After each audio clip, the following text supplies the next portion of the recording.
It is true that developing countries have been growing fast, much faster than the rich countries. But this shouldn't overexcite people because even with this rapid growth and huge number of people living in those countries, I mean, these countries are still very small proportion of the world economy. You know, China, despite having 20% of the world population and having grown at 10% per year for the last 30 years, more or less, I mean, it's still only about 10% of the world economy.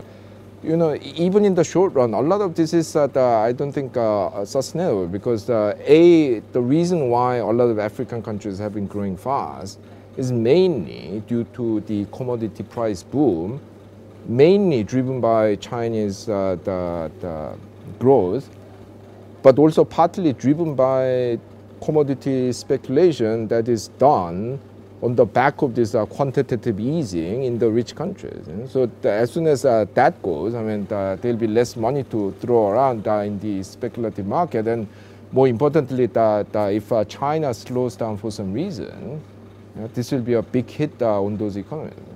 Now, China's growth is already, beginning to slow down. I mean, the people for a while said China is now completely kind of de-linked from the rich countries, but I mean that China has huge reliance on export, mainly to the US and Europe.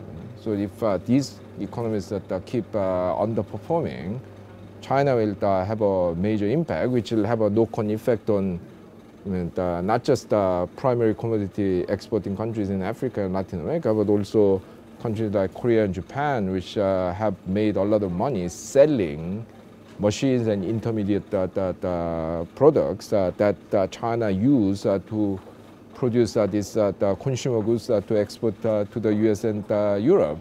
So, this is it's not clear how sustainable this the rapid growth in the South will be.